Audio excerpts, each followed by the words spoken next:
This is Coach Schuman here for the Success for Life podcast. I'm on with Coach Racioppi, one of the QB coach extraordinaires out there, especially on the East Coast.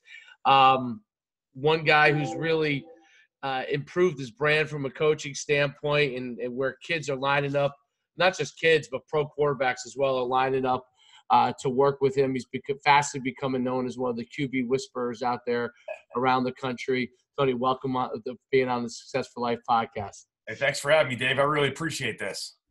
I got to watch you live work with one of my guys a little bit, at least, and I come very impressed away with your charisma and your enthusiasm and your excitement for the game, and obviously kids respond to that. Tell everybody a little bit about I know your background, but a little bit about your background, so they can understand a little bit more about you, where you come from, coaching wise, and all of that. Well, I appreciate you having me, number one. Number two, from a background standpoint, so I grew up in Ocean Township, New Jersey, down the shore. I went to high school at Ocean Township High School, freshman, sophomore year. Started as a sophomore, was all state as a quarterback. Transferred to Red Bank Regional, played my junior, senior at Red Bank, as well as I was a basketball guy and a baseball guy too. So I was a three-sport guy. I had 11 varsity athletes in high school, or varsity letters. Went to Tennessee Tech. I actually committed to the University of Maryland as a junior. To play quarterback, and their staff got fired like 10 days before the signing date. So I was kind of stuck, 8, 9, 10 days from signing day. So I ended up committing to Tennessee Tech as one of the coaches from the Maryland staff. I ended up going there. So, at that point, I went down there. I redshirted a year, played quarterback my redshirt freshman year, was ranked 20th in the country in passing, and I got moved to linebacker. So, things didn't really line up for me from the quarterback standpoint. At that time in my life, our athletic director's son was a true freshman at the time. So, I learned that, it doesn't matter sometimes how hard you work. It was a really good life lesson for me. So I came home and weighed a lot of options, whether it was going to a Division I school to transfer to, or at that time, Rowan University was they're playing in the NCAA finals a bunch of times.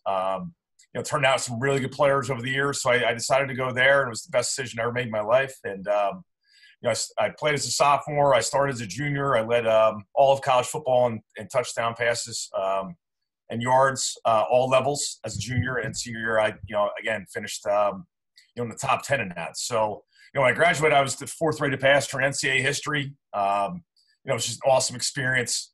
Opened a lot of doors for me. So I played overseas for a year.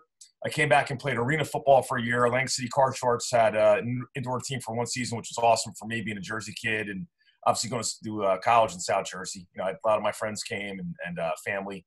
And then I actually signed with the Jets in 2004 as a free agent. They were high on me in the draft. They actually called me in the 5th round, told me they were going to take me in the 6th round if things kind of lined up. I would have been the first Division III quarterback ever drafted.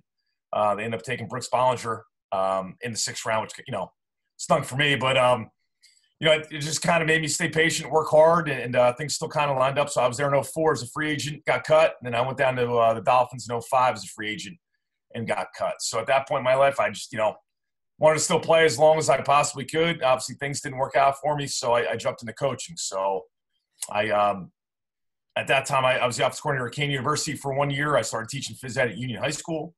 I did that for a year and a half. Got a job at Temple as a GA under Al Golden in 2006. I was the offensive GA. George DeLeon was the OC. Great learning experience for me, but I also learned that at that time in my life, college football was kind of not in the cards for me. Just from an hour standpoint, from a time standpoint, just Temple situation-wise, we were kind of like, I was the assistant quarterback coach. I was the GA. I was the secretary. I was, the jack of all trades. So, learned a ton, learned a lot of ball, which is great, but just decided that I wanted to be a phys ed teacher and a high school coach. So there's people in my family that do that, and I saw the impact they made on people's lives. One, two, I just saw their lifestyle. They always seemed happy and content, and made a difference. Like me and you both do. So I coached at Long Branch for 2 years down the shore. Danny George, the head coach there, who's one of the biggest mentors in my life. I consider him an uncle. He's been with me since I was a little kid. I've known him, family, friends. And then I came up to Franklin. So I taught phys ed at Franklin now for 11 years. I coached at Franklin for 9 years, and I've been at the Hunt School now in Princeton for 2 years. So that's kind of my my background as far as playing and coaching, from the private world, it's kind of funny. I always tell people, like, I've been a head coach in basketball, I've been a head coach in baseball, I've been a head coach in football.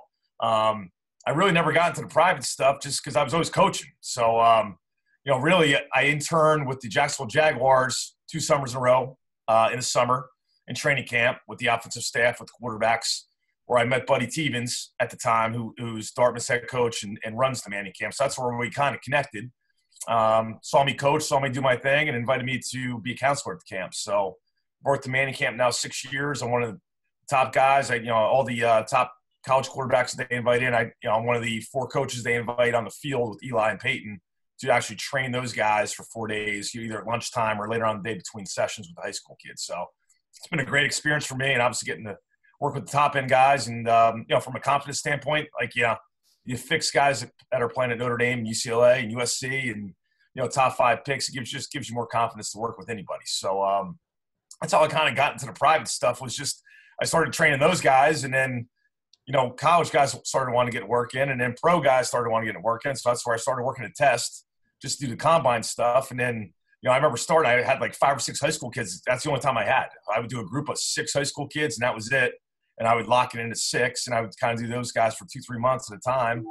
And then it just got to the point where it got bigger and bigger and bigger. And now I'm at the point where I got, over 70 high school kids signed up for multiple sessions with me right now, on top of, 6 combine guys. And then now obviously the pro guys coming back off the NFL seasons. That's really cool. That's an amazing practice you built up there. First of all, Atlantic City, I don't know if you know, Arena football's coming back. I saw that. Yeah. Yeah. It's coming back. My roommate from college, Shane Stafford, is going to be offensive coordinator there. Yep. So pretty cool. He actually just reached out to me a couple days ago to talk to me about everything down there because he's not familiar. Right. Coming from, Boardwalk Hall, obviously, right? Yeah, Boardwalk Hall. Yeah, it was great. It was an awesome home field. It was, we shared a locker room with the Boardwalk Bullies, the hockey team. Yep. And it was, again, it was, you couldn't beat it. I mean, for me, being a Jersey high school kid, right, and a kid that played college in South Jersey, it was, like I tell people all the time, the toughest games I played were home because all my idiot friends would come and, bust my chops. And, going on the road was, like, easier for me, So, yeah, it was awesome. I wouldn't trade it for the world. That's interesting. It's funny because I live now in Lincroft, which is right by near where you grew up. Sure. Amazing area. So, and football wise, it's a great. Even though I coach in up in North Jersey, this area is a great area for football. Right. For football, absolutely great area. Tell me a little bit about you got into you're in multiple different levels. So you've been in the high school level, you've been in the college level, work with guys at the pro level. What have you found is kind of the difference in coaching athletes at each of those different levels? I think, the thing that's common in all 3 is that you're developing, right? You're making guys better. A lot of times high school kids, the fun thing for me is like, I'll do like 42 to 50 kids on a Sunday right now. So, I mean, Sunday is just insane for me, and I do groups of 6, no more than 6 kids. So everybody gets coached up. It doesn't matter how many more kids I add. I just got to add more sessions. I believe in small groups. But the fun thing for me is that, the same day I have a 7th grader and I'm teaching them literally how to get in a great balanced space. At the end of that day, I have a Davis Webb coming in, we're talking about, Greg Williams secondary coverage and, under fronts and, zone blitzes and all that kind of stuff. So in the same day, you're covering so many different things. The nice thing about the high school kids is sometimes they're so raw that you have this big ball of clay that you can kind of mold and help. The thing for me is, like, I coach high school, and I've coached high school, I've coached college, and obviously I've interned in the NFL 3 times, 2 times with the Jaguars, and 2 summers ago I was actually with the Cardinals, which was an awesome experience because I was on the offensive staff in the morning and throughout practices, and then after dinner I flipped over to the personnel side at night. So I learned the whole NFL business. I was there for 17 days, so that was awesome for me, even from a training standpoint. Obviously, as you know, as an agent, the stuff you go through on kind of both sides, it was just, again, it was eye opening. It was, my mind was blown in a lot of areas. The biggest thing I see, honestly, I feel bad for the college kids of all the levels, just because, and I don't blame the college coaches. It's just the way the time is set up. They really don't get a lot of time on the field in season, right, with Indy, so fundamental fundamentals are kind of lacking at that time. And I've been there, I've done it, so I know how they feel. Number one. Number two, in the offseason, they can't work with them, so like those guys, there's a dire need for the college kids, especially the Division I guys. They want to come home and obviously work on their game. And a lot of times, if your fundamentals are struggling, you're struggling as a player. And then obviously if you're struggling as a player, your confidence dips. So a lot of times when guys come home in the winter to work with me, most of the time it's fixing them fundamentally. And the second thing is fixing them mentally, like instilling the confidence back into them that they are really good players. And that, it might have been your front shoulder. It might have been, the way you were dropping. It might have been the way your front leg was closing you off, to the middle, to the left side of the field, which made you swing. That's why you're late. That's why you threw some interceptions. So it's interesting seeing the different levels. Obviously, NFL guys come in and they don't want to work on, A through Z a lot of times. A lot of times those guys will come in and be like, Tony, listen, my back foot, it really gets me in trouble. Like I want to focus on A, B, C. And that's what we'll do. The nice thing about those guys, as is they have so much access to film. Right. A lot of those guys, like Davis will go watch Aaron Rodgers for a week. Come in with notes on him of the things he likes and maybe he wants to try and incorporate in his game. So that's what we'll do. And then at the end of the day, it's like, okay, do you like that? All right, let's keep it. Let's put it in your game. Or it's like, oh, you know what? I can't do that. He's just really good. So, that's kind of how we do things. So, to answer your question, the neat thing about the experience is there's so many different kind of kids and so many different levels, and everybody needs something different. It keeps you engaged and challenged at all times. It was one of the interesting things I saw, just building off, what you teach. So obviously as a head coach, I actually coach quarterbacks for all the teams I've ever been a head coach for. Awesome. And I thought what's really interesting is where you talk about the jump stop at the top of their drop. Right. It's something different than I've seen other quarterback coaches teach. Well, Sure. And it's interesting. It's order, I guess, to form a quick gather so they can get rid of the ball quickly, Right. which is different than where a lot of people teach, like plant that third step, plant that fifth step. Push you out of the pocket, right? Right, exactly. Yeah. What's the theory behind that, and what do you think is the impact that it has on the quarterback's delivery? The one thing I've seen, and the nice thing about working with guys at all levels, you start seeing so many kids, and you see the common flaws, no matter what level, right? Right. So the common flaws I see in people's games most of the time are throwing the ball to the left of the field if I'm a righty, right? Right. Also on the hitch. So on the hitch and the pocket, most of the time guys hit that back foot too far outside their back hip, right? They push off that back foot, either get too much weight on that front leg going forward. So A, I'm off balance, and B, I lose power, right? Number one. Number two, also guys that push off that back foot at the top of the drop, push up, and they get too wide of a base, right? And they're constantly sailing the ball, and it's kind of like almost into an overstride kind of thing, where again, I lose my hips a little bit, my elbow is going to drop, my front shoulder is going to pop up, and I sail those second level throws. So I realized I came up with that through Drew Brees and watching Tom Brady. Tom Brady jump stops almost every single time he throws the football. He's not much. Not a huge rhythm guy, never really hitches up in the pocket unless he climbs the pocket. So I separate movements in three ways. I separate, obviously, jump stops, which are our resets, right, where I'm bounced and I'm throwing the ball, the 1, 2, 3, 4, whatever in your progression. As I have climbs where I'm moving up in the pocket because I have to, right? I'm getting edge pressure, and then obviously slides off the midline. So that's how I kind of teach all three things in different segments, and then I'll obviously marry it together like, in game-like drills. So I came up to jump stop through watching Brady, really so great. Brady goes like crossover foot jump stop. So he doesn't really hit his back foot a lot of times because, again, like I said, most people make bad throws off their hitch game because their back foot screws them up. That's so interesting. That's really, really interesting. And I'm definitely going to apply that now with my guys. It's really good. I thought it was and I was watching how good the ball was coming out from these guys when they were doing it, and they were having much power and still maintaining the base they need to have and everything. So I thought that was really interesting. So NFL wise, you said your mind was blown a little bit. I want to build on that before I go into the next thing. So what was it about the NFL experience that you found that was so interesting in turning with them? I obviously knew the playing side, did it for 2 years, right? I mean, obviously wanted to do it more than I did, right? But so I interned with the Jaguars, right? So I was just football when I was down there 2 summers in a row. So that was an eye-opening for me. I was impressed with a lot of the coaches, learned some new things, learned some new some schemes, some X's and O's that I've really incorporated in my NFL draft prep stuff with my guys in the classroom.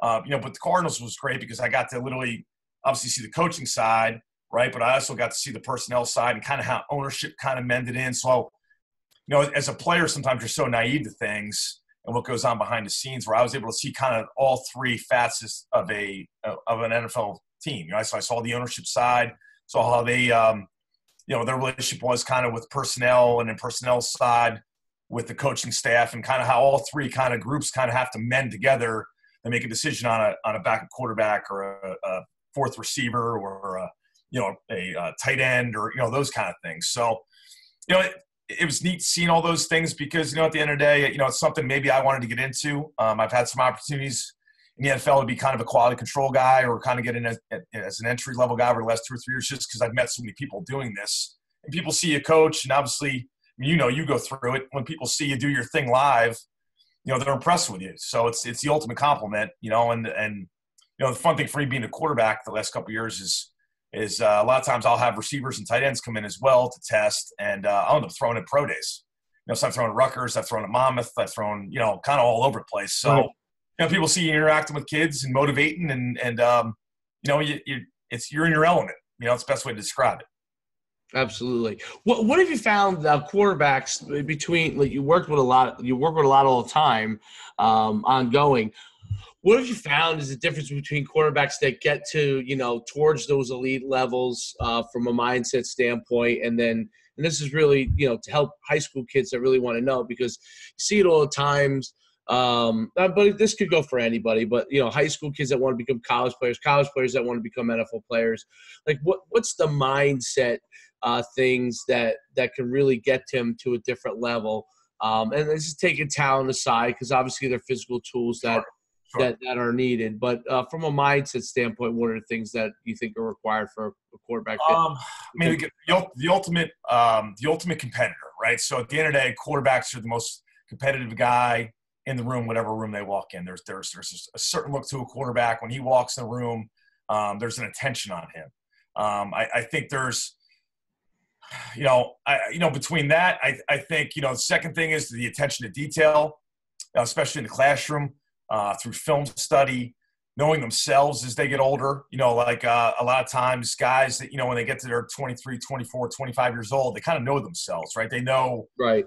I knew I was a baseball guy, right? So I knew when I made bad throws, I was pitching the football. I was pushing off the rubber, I was pushing too much, and I was an overstrider when I made a bad throw. So you kind of know yourself as you go through this, number one. Number two, I think as they get older, honestly, the less coaching you get from an individual standpoint. So, a lot of times in college, they're going to coach you. They're going to coach the starter.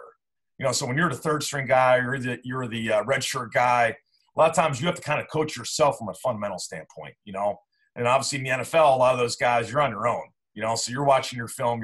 Why am I throwing the ball low? Why am I throwing the ball low and behind? Why am I late? All those things. That's on you to break down that film and study that film and know yourself and know what drills really to fix those things. So a lot of times when those guys come in, the juniors, the seniors in college, obviously the NFL guys, they know themselves pretty well. It's okay. How do I fix this issue that I have, right? And then when I'm at practice or I'm, it's game 5 and it's that week and I'm kind of struggling right now throwing the ball, what can I do to fix those things? So that's the biggest thing I see is they're the ultimate competitors, and B, they know how to fix themselves as they get older. The self-assessment, which obviously is a difficult thing, because you got to be able to look at yourself and be critical of yourself and not just pat yourself on the back, right? And not blame what other people see as a flaw on somebody else. I think that's a really interesting thing. That self-assessment. I think what's really interesting is the competitiveness, because I guess if you ask 9 out of 10 guys, they would say, their leadership ability. But when you watch Tom Brady, obviously leadership is really wrapped into competitiveness. Am I right to assume? I think it's a combination of competitiveness and work ethic, right? So if you're one of the hardest working guys there and you're most competitive guy there, people are going to follow you. That's really cool. That's really, really exciting. I actually wrote that down, because that's something that I think a lot of people can learn from, that ability to be competitive. And then that self-assessment ability, that key, those are two things that may not always go hand in hand. I would say in 99% of individuals in the world, the ability to be ultra competitive and then be a self-assessor is a difficult thing. So that's really what can make a guy like a Tom Brady or an Aaron Rodgers or even an all-state quarterback versus a guy who's a good quarterback. Well, I think you're seeing too. I think you're seeing at the pro game. I mean, there's a reason why those guys are playing now to their late 30s and early 40s is because they're honest with themselves. They reassess themselves every summer. And I think that if you watch Drew Brees, season 2 compared to this year, if you watch Tom Brady in his 3rd season compared to this year, they've changed fundamentally for the better. They've constantly reassessed their fundamentals. They constantly reassess their diet, their nutrition, and their off-season programs for the better. And I saw it even with I'm obviously very close with Eli and Peyton, over the last couple summers. I mean, this is the best Eli Manning's ever looked last summer, because he changed what he did. He changed his diet. He changed his work. More pliability stuff that Tom does, more flexibility stuff in his training. Fundamentally, he's changed some things that he's done in the past, say. A lot of times, in the 90s, you were kind of taught to load on your back leg, right? You rip your front shoulder when you step and you transfer your weight, and those guys aren't doing that anymore. And stuff, obviously, that I teach because I've gotten that stuff from some of the best guys that have ever done it. So, I teach certain things, and all the things I got from really those guys and being around those guys and talking fundamentals. And it's funny. I met Kurt Warner a couple years ago, and we were talking fundamentals. We're talking footwork. And he's like, well, what do you teach with this? What do you teach with that? And he's kind of picking my brain a little bit. So he goes, what do you teach to the left? And I was like, well, I teach, bucket step, right? Like we all, it's the way I was taught, right? Usually you teach what you were taught because it's what you know best. And he goes, well, what's your philosophy of quarterback training? What's your philosophy of playing quarterback? And I was like, well, I want balanced rotational throwers. That's my philosophy. He goes, well, Tony, what's balanced and rotational about bucket steps to the left?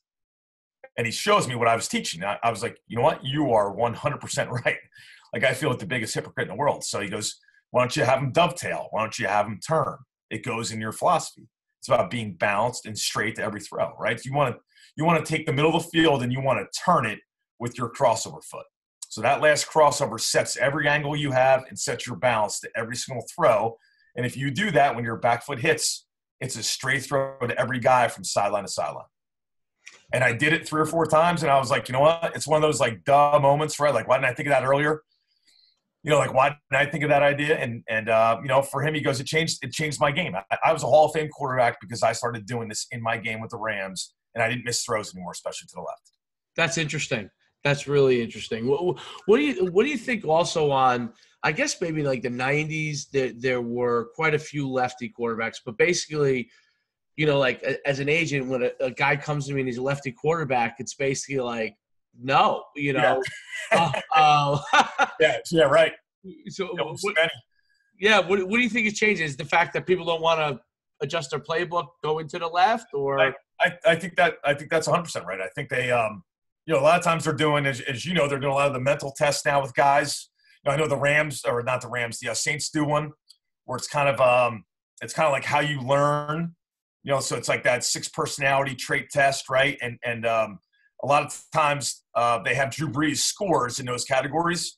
So they wanted a guy to kind of, if everybody's equal, right, from a skill standpoint and trait standpoint, they wanted a guy that most learned like Drew, so they didn't have to reteach things, which I thought was interesting. I learned that one the other night. So, stuff like that, again, I think as much as they can keep common, and again, it's all about what? It's all about the starter, right? So if you're the 2, 3, or a practice squad guy, they want you as close to the starter as possible so they can kind of marry all those things together.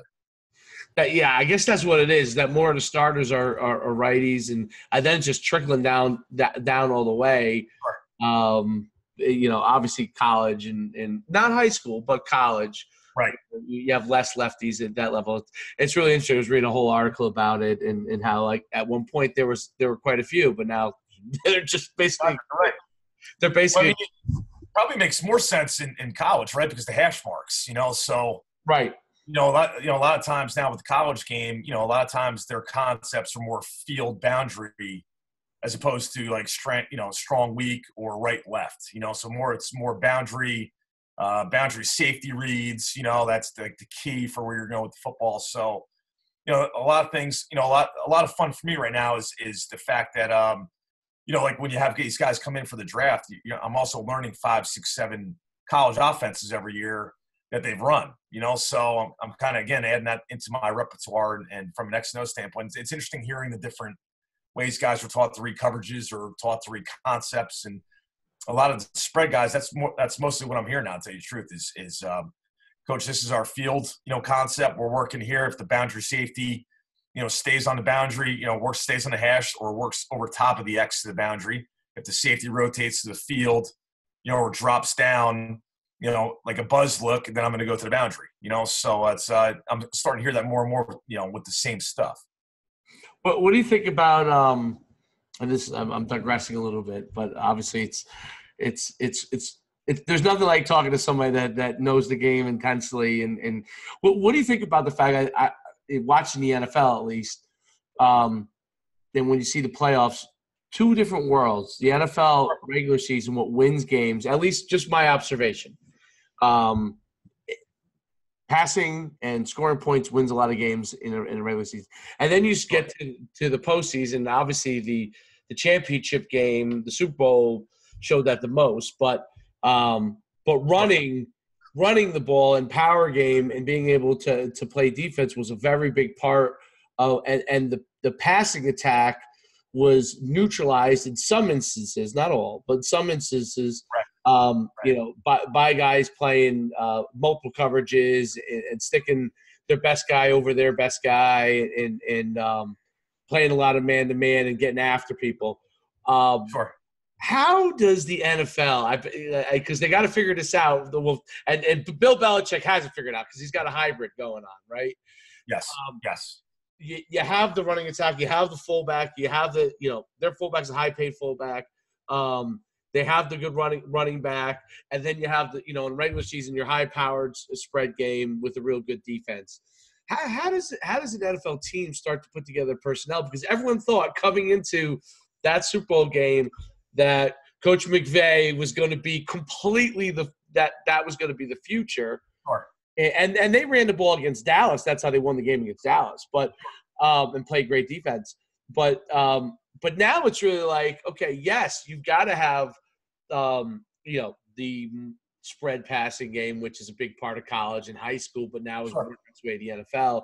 But you also have to be able to line up 23 personnel, 20 personnel and motion guys and do different kind of things and run a power attack. What is the solution to that at the NFL level? I think the NFL game has kind of turned into an 11 personnel league, for the most part, right? So 3 receivers, right. 1 tight end, 1 back. And then base defense wise, right? So base nowadays really isn't base anymore. It's not, it's not a 4-3 look or a 3-4 base look anymore. Now it's more of a 4-2 with a nickel. Right. Or a 3-3 with a nickel, So the interesting thing with that is now teams that play nickel defense all the time. Now you stick a fullback in the game, you kind of screw them up a little bit, right? So I thought the genius thing that Belichick did was one, attack their protections beautifully in 3rd and long. A lot of times out of an odd front, right? So the Rams were 4-man sliding a lot of times, which most teams do against an odd front. And he did a great job kind of keeping like a nickel, smaller linebacker safety kind of guy, to the strong side and then looping him around to the weak side. So they were getting 3-on-2 to the weak side a lot of times and pressuring Jared Goff. Belichick forever usually will put his second best corner on your best player, receiver-wise, and double him with a safety, knowing that you're going to go to 2 now, right? So he's going to put his best corner on 2. So now he's going to lock down your best guy with 2 guys, put his best player on your second guy. So now you're going to live in the world of throwing the ball to number 3 and number 4 all the time. The nice thing about having 2 weeks for the Super Bowl for those guys is there's so many tendencies, So, they were such a man-to-man team, and especially this year, they played a lot of cover 2 on early downs. And there was no big plays in the play action game, right? Maybe once, twice, right? They hit something like a deep over or – right. Something like that. But, that's where they made their living, was running the ball, like you said, and then play action off that. And they did a great job in the box, stuffing the runs, especially the stretch play they love so much, squashing gaps and make sure everybody, they were gap sound. And they had 70 guys in their gaps, but at the same time, not falling asleep, on that back half of the flashing game. They really didn't give up anything, any chunk plays, So it's going to be interesting as the NFL moves forward, like you said, the next couple of years, right? So everybody's falling in love with the air raid stuff and the RPO stuff that's gotten so big in college football. And actually, I talked to Mark Schofield the other day about this. We did a nice little thing that's going to come out soon, and we talked about how kind of the air raid and the RPO game has kind of worked its way into the NFL and kind of why. And then obviously from a draft standpoint, and you go through it, 10 years ago, if you heard an air raid guy, it was kind of like, oh, no, we're not going to touch that guy.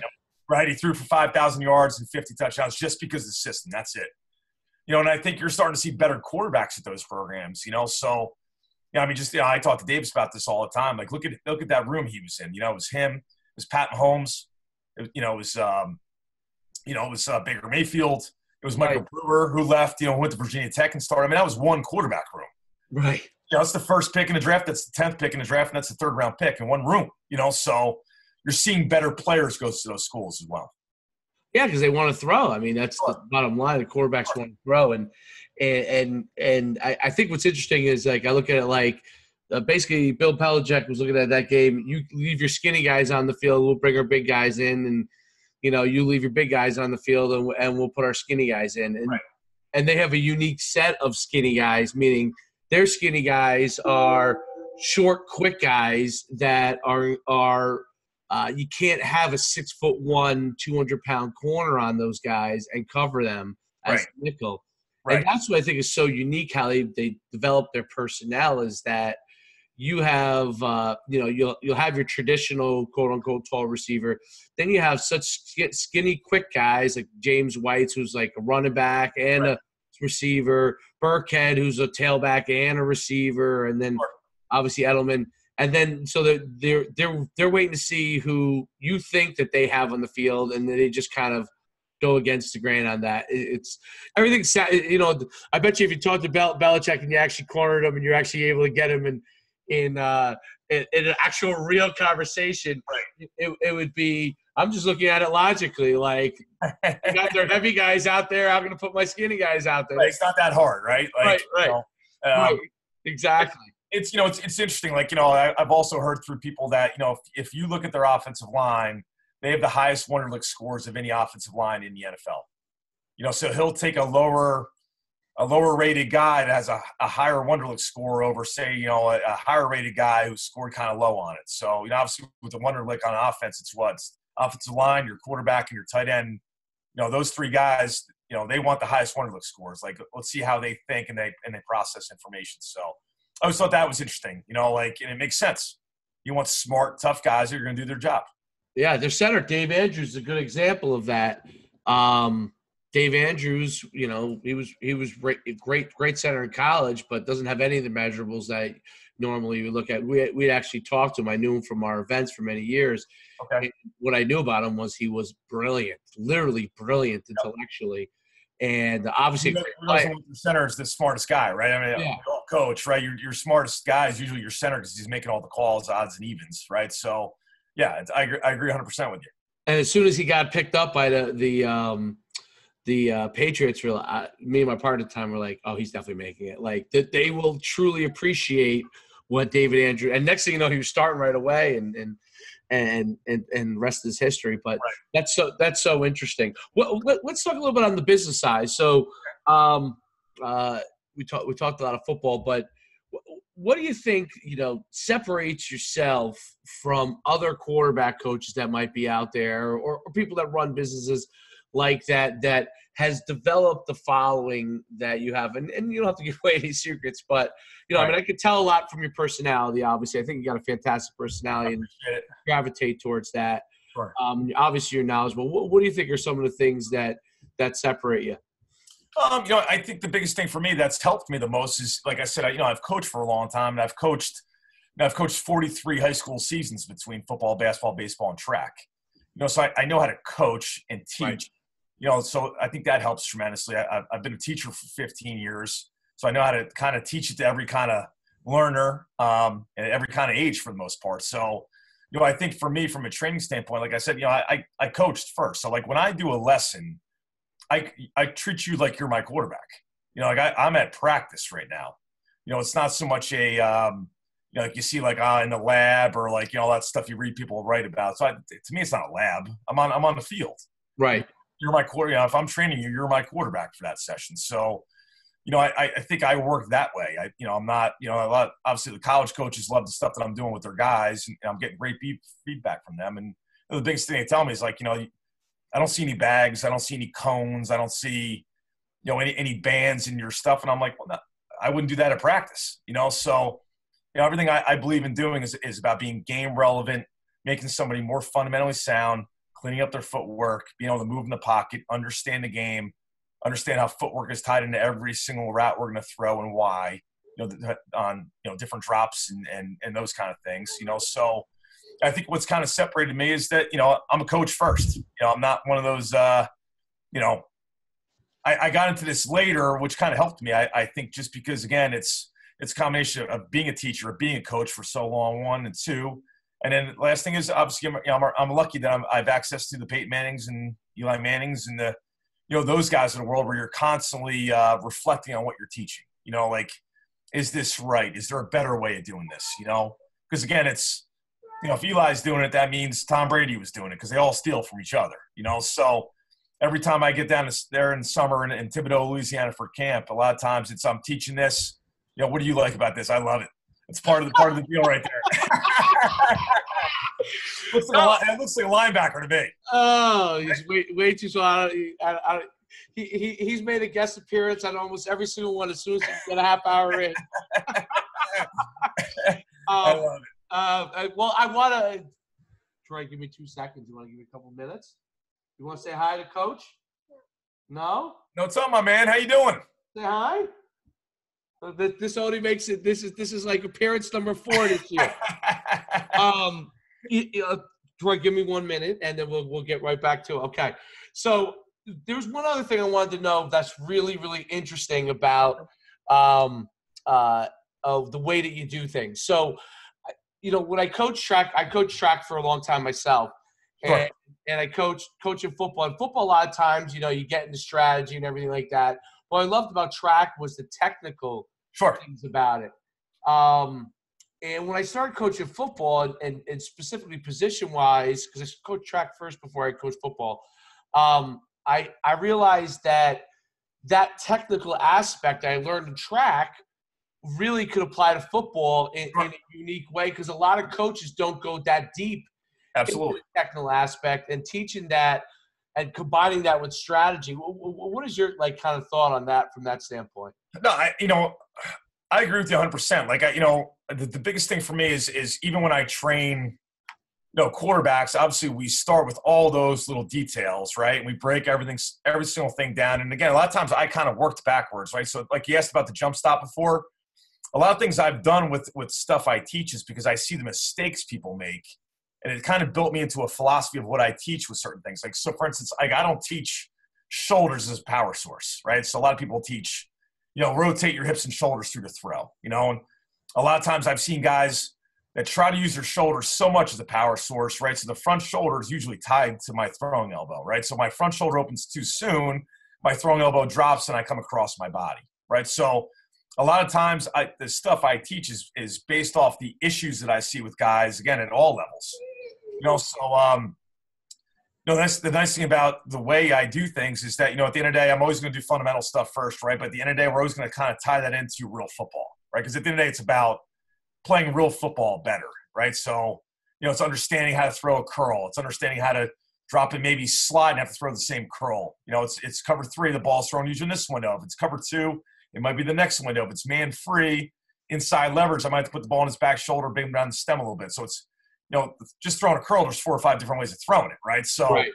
So that's kind of, I try to teach all things through that session, so I agree with you. A lot of the med ball stuff that I do is again, breaking those fundamental things down, like you said, to the smallest details. But at the end of the day, at the end of the session, they need to be able to play football as well.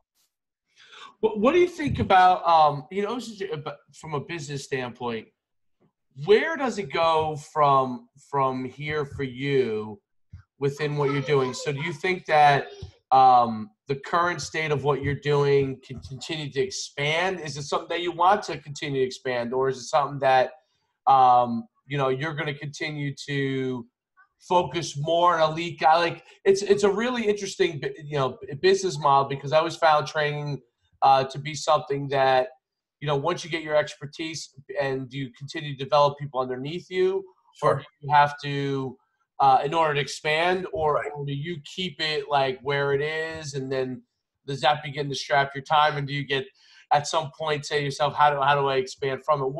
Where do you see it going for you?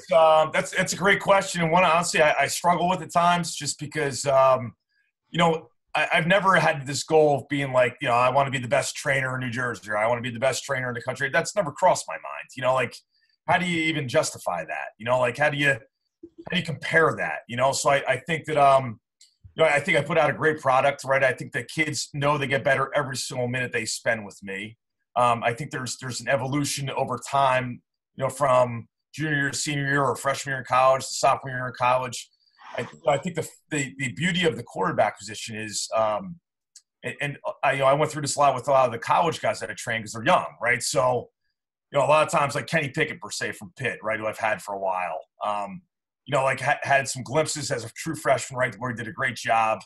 Sophomore year, had some great moments and obviously struggled at times, So, I think for him, I think it's like, as a quarterback, sometimes you go, okay, I threw for 15 touchdowns as a sophomore.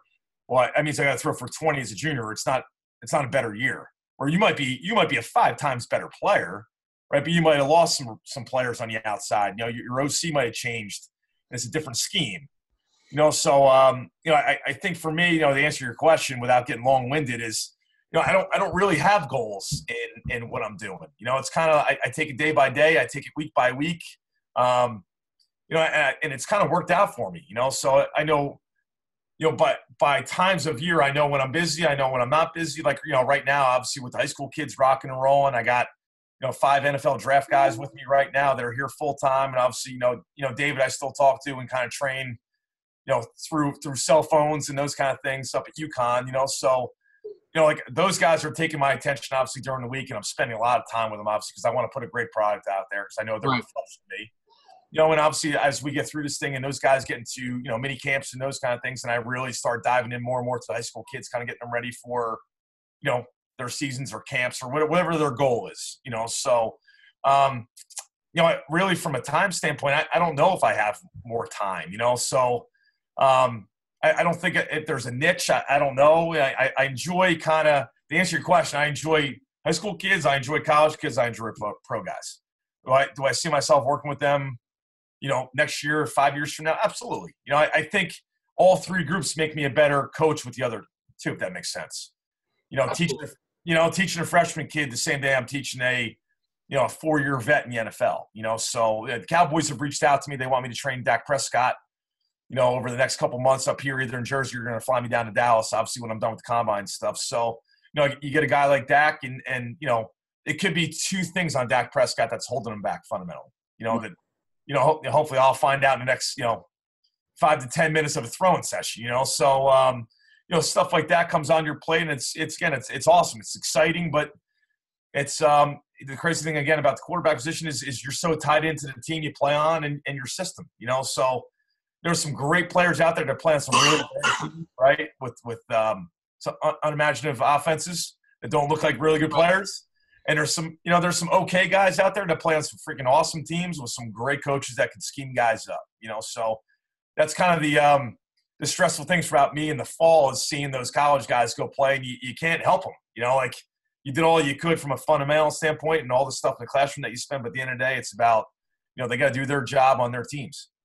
Absolutely. What is it that quarterbacks in college can do? I mean, maybe part of it's what you said earlier is that self-assessment, that they can really help themselves in season when they're not able to get that level of coaching that they might have been able to get when they're out of season, that individual attention, I should say. Sure. I mean, obviously they have their position periods, but, that's not ample, 15 minutes each day or 20, if that, yeah. Yeah, if that, right, yeah. To be able to get things done. What would you recommend they start to do to be able to help themselves in season? Well, like it's funny you say that. Like usually most training camps are about a 12-minute indie period. And usually by game 3 or 4, it gets cut down to about 7 minutes. That's usually what most college Division I staffs will do. So in 7 minutes, how much fundamental stuff you get? You're lucky to get, a couple throws in. So the biggest thing I tell those guys is you need to pick 3 or 4 drills that you want to do in Indy no matter what. So like, for instance, at Rutgers, I tell – I've trained all the Rutgers guys at some point between Art and Jonathan Lewis and Jalen Chapman who transferred. But, what I'll tell those guys is, listen, Nick, you need to do these 4 drills no matter what. Whether it's before practice, whether it's in Indy, if Coach McNulty gives you time to do it, which he does. You need to do these 4 things, which will keep you sharp fundamentally. And then you need to find a down period at some point in practice, whether it's a water break, right, or a special teams kind of thing where you're not doing much on the side. And then you need to do these 2 or 3 drills that, because you open your front shoulder, this is your drill, right? Because you're an overstrider, this is your drill, right? If you're a hip slide guy, right? So when you step, you transfer all your weight to your front leg. All right, this is the drill you need to do. So, so what I'll do with those guys is A, these are drills you need to do because, they're the right drills to do from a fundamental standpoint. And B, these are drills you need to do because this is what you do wrong when you're wrong. And then, this is how you can fix it. So that way it's kind of like if you threw 3 or 4 bad balls in that period, that's it, right? It's not a bad practice or right. a bad week for you, which happens with guys because, and we've all been there. I've been there, it's where like that week you just don't have it. You don't feel right. You feel off. You're not throwing a tight ball. You're a little behind. You're a little bit low. You're just, your deep ball's lacking a little bit. It could be just one little thing, one little tweak in your back. Yeah, it's stealing time. I mean, that's the key thing is how well can you steal time? It's one of the things I always tell my players, like when you got these little 2-minute breaks in between. What are you doing in between? Are you gonna sit down? You gotta get water. I get it. You gotta get kids. Right. But as soon as you get all that stuff done, you need to be figuring out ways to steal time because there's only so much time in the day in practice, and that's how you get better. I mean, that's how we always found long snappers and Sure. It always found kickers. Like we always get guys stealing time, and that's one of the ways to do it. No, that's a great coaching point. I agree with you 100%. Like, so a lot of times, a lot of the college guys, they'll come home with me, right? Like I said, I kind of, you have to clean them up fundamentally from what they did at the end of the year, or they didn't feel right, and they kind of, got lazy with some things maybe, or things weren't coached because again, you're putting in plays, right? But a lot of times they'll come home and we'll fix some things and focus on some things, and then when they go back to school, I'll give them 4, 5, 6, 7 things. I'll write it down for them that they need to focus on when they throw with their guys when they get back to campus. That way when they go into spring ball, they're good to go. And then when they come out of spring ball at the end of the year, I tell them to write down, take notes on stuff they struggle with, where it could be second level throws to the left, it could be deep throws to the right, it could be seam throws, right, where they're sometimes they're too flat with the football. Could be off balance on hitches. Like my hitch game coach, I just don't feel right. I'm getting too forward.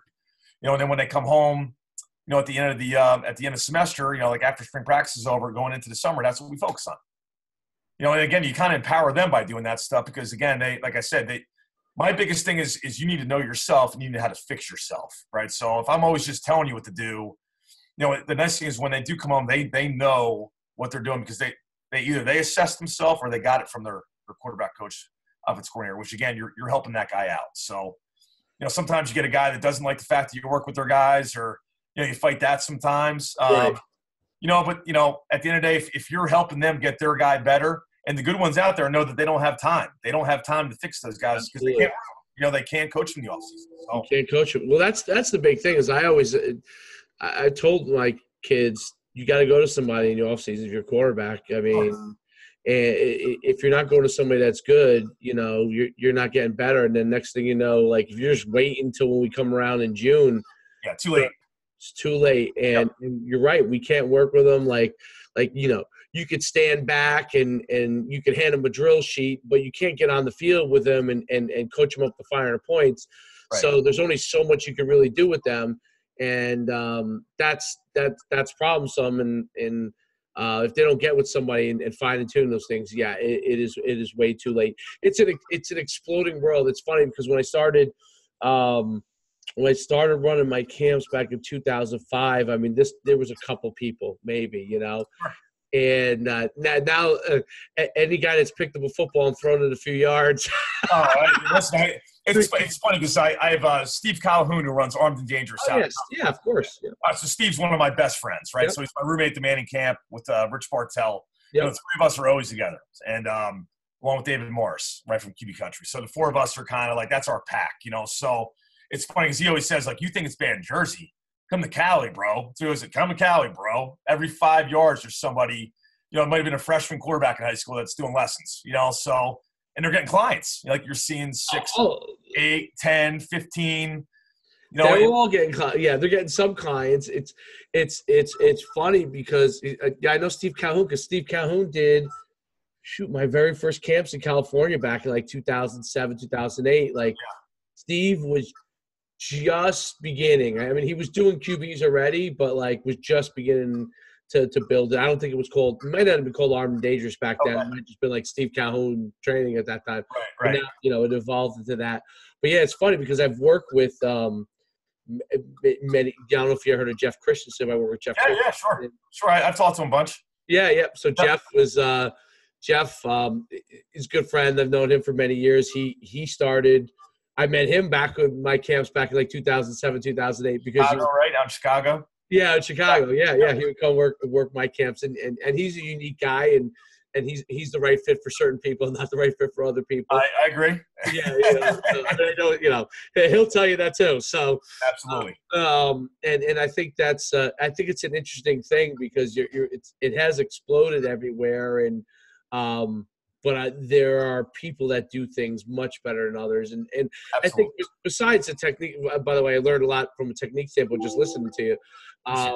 But besides that part, the mindset of helping guys understand the ability to teach kids and to help them grow and be able to do it the right way, not just throwing out, you know, like what you mentioned, like, you know, guys pulling out contraptions. You know, it takes more time for some of these guys to pull out their contraptions than does the coach. It's funny, like, you know, I always felt like, and I tell my quarterbacks this all the time, like if I go watch a practice, right, and I see a guy like hopping over bags and shuffling through bags and sliding around cones, and that guy's just wasting time. Like that's a indie period time killer where that guy just doesn't feel like, right? There's so many more things to the position. Right. You know, I could take 4 drills and do those 4 drills in 45 minutes. Like that's how in-depth those drills are. That, and again, like, you know, a first level throw, a second level throw, and a third level throw all change within those 4 little drills, you know? So I think, you know, from the quarterback world standpoint, I think, you know, like you said, there was just a couple guys kind of doing it in the beginning. And I don't know if they were very good at it. They just kind of had everybody because no one else was doing it, you know. And I think better people kind of come along, and I think there's kind of a bitterness because of that. Right. But they're not as good as other people out there, but you know, so they're losing clients and they get mad at you. And you know, my whole thing has always been, if I worked really hard, I teach them all the right stuff, which I know I do, and I treat people right, I'm good. I care less what people say. And you know, a lot of times you even see stuff in the social media world, right, where somebody, you post like a 8-second video and then everybody's got a critique on it. Meanwhile, you know, that's 8 seconds out of an hour and 20-minute workout. You know? So how do you even know what that guy's, you know, and again, like, and I do it sometimes, like you see somebody post something, you're like, that kid goes to that guy for that. But again, I don't know what he's being taught for the other hour and a half that he's there. He might do a great job, you know, so who am I to comment on anybody, you know? So, that's the biggest thing I see is everybody kind of – it's funny. It's an ego-driven world. Obviously, you have quarterbacks training quarterbacks, so you got some alpha males mixed in there. So I keep my opinions to myself. I just work hard and I stay in my own lane. And it's kind of worked out for me, and everybody else kind of beats each other up, and I just kind of sit back and do my thing. So I don't get caught up with it, and that's it. You've done a great job. I mean, the client base you have. I mean, and more, your name comes up. So, like, because I always go to as like there are people that I know, right? And then I always go to basically like what kids start to say to me, right? And then obviously I like to see it too. And that obviously helps because I think I'm a pretty smart guy and I can recognize when someone knows how to coach.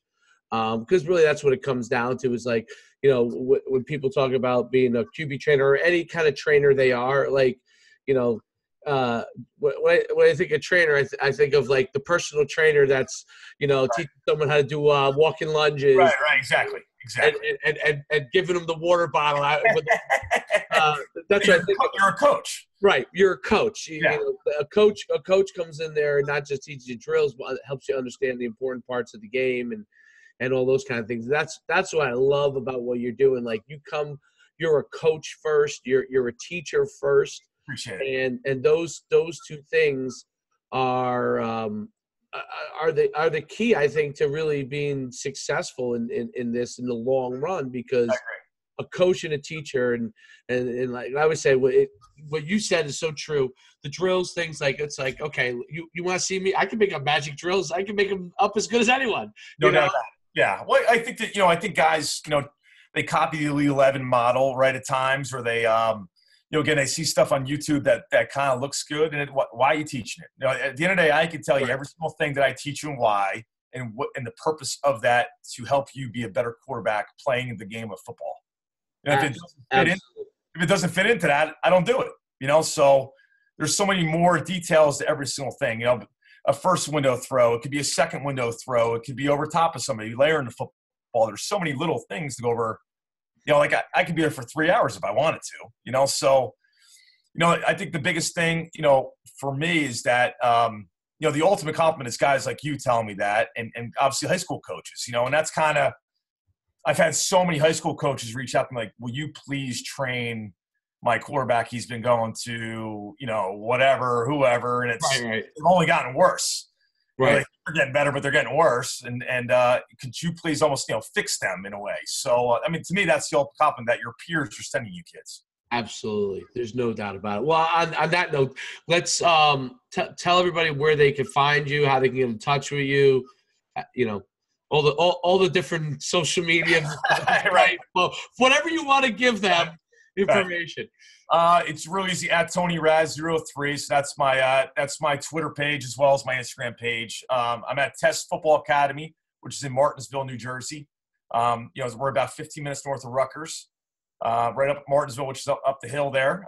So most of the time I'm based out of Test. Well, obviously the weather's cold here in Jersey, but once it gets nice out, obviously I expand out to different fields in different parts of New Jersey. Very cool. Very cool. Thanks so much for being on. I appreciate you. Absolute pleasure. I probably talked to you for 5 hours. No doubt about it. Well, thanks for having me, Dad. I appreciate everything you do. And again, I've followed your camps for forever, and obviously know you as a tremendous coach and the business you built, from an agent standpoint. And again, you have a tremendous eye for talent, and the guys you represent are high character guys who can play the game. Thank you. Thank you very much. I love the game. My life's been about it. So as is yours. And, best of luck continuing in the future. Same here, my man. Thank you.